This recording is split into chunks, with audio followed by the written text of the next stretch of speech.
بسم اللہ الرحمن الرحیم والصلاة والسلام علی رسول اللہ وعلی آلہ وصحبہ اجمعین۔ معزز ناظرین و سامعین اکرام، السلام علیکم ورحمۃ اللہ وبرکاتہ۔ آیت درود و سلام۔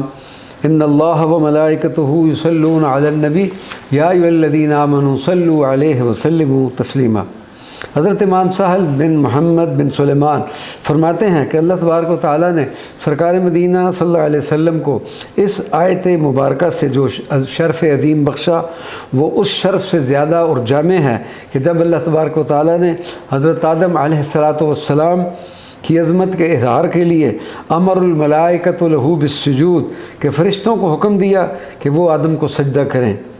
تو اس عزت و تکریم میں اللہ تبارک و تعالیٰ کا فرشتوں کے ہمراہ شامل ہونا جائز نہ تھا، لیکن جب اپنے حبیب کریم رؤوف الرحیم کی عظمت و شان اور بلند مرتبہ کو ظاہر کرنے کا ارادہ فرمایا تو اعلان فرما دیا، تحقیق اللہ اور اس کے فرشتے نبی پاک صلی اللہ علیہ وسلم پر درود بھیجتے ہیں، اے ایمان والو تم بھی ان پر درود اور خوب سلام پیش کرو۔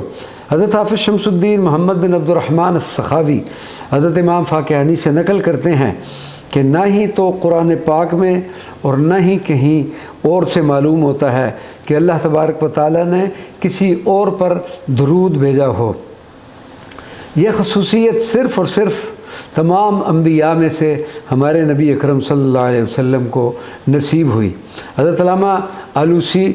البغدادی اپنی مشہور زمانہ تفسیر روح المعانی میں ارشاد فرماتے ہیں، اللہ تبارک و تعالیٰ نے امت محمدیہ کے علاوہ کسی امت کو بھی یہ حکم نہیں دیا کہ وہ اپنے نبی علیہ السلام پر درود بھیجیں، بس یہ امت محمدیہ کی خصوصیات میں سے ہے۔ حضرت علامہ قاضی ایاز مالکی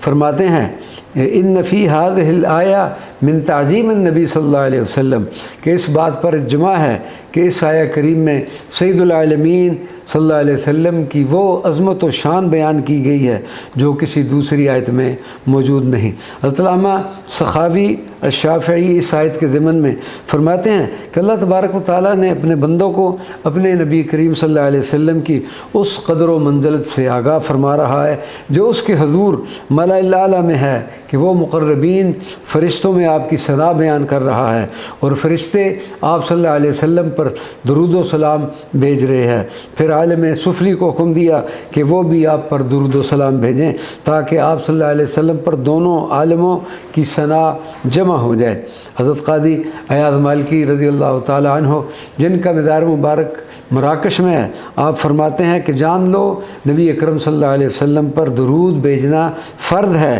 اور یہ عمل کسی وقت کے ساتھ مقید نہیں، اللہ تبارک تعالیٰ نے آپ پر درود بھیجنے کا حکم دیا ہے۔ نبی اکرم صلی اللہ علیہ وسلم پر درود و سلام پیش کرنا تمام عبادات سے افضل ہے۔ تمام عبادات کا حکم اللہ تبارک و تعالیٰ نے خود دیا ہے، لیکن اس عمل میں یا اس عبادت میں اللہ تبارک تعالیٰ کی ذات خود شامل نہیں، لیکن جب نبی پاک صلی اللہ علیہ وسلم پر درود و سلام بھیجنے کا حکم دیا تو اس کی ابتدا خود کی، وَأَمَرَ الْمَلَائِكَةُ بِالصَّلَاةِ عَلَيْهِ ثُمَّ أَمَرَ الْمُؤْمِنِينَ بِأَن يُصَلُّوا وَيُسَلِّمُوا عَلَيْهِ، اور فرشتوں کو آپ پر حکم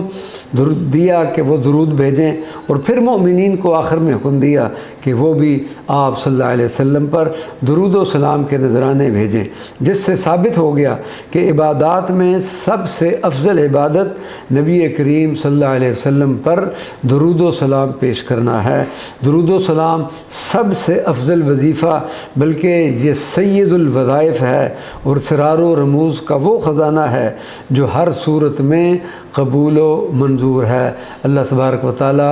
ہمیں کثرت سے اور تسلسل سے نبی کریم صلی اللہ علیہ وسلم کی بارگاہ مقدسہ معطرہ میں درود و سلام کے نذرانے پیش کرنے کی توفیق عطا فرمائے۔ وما علینا الا البلاغ المبین۔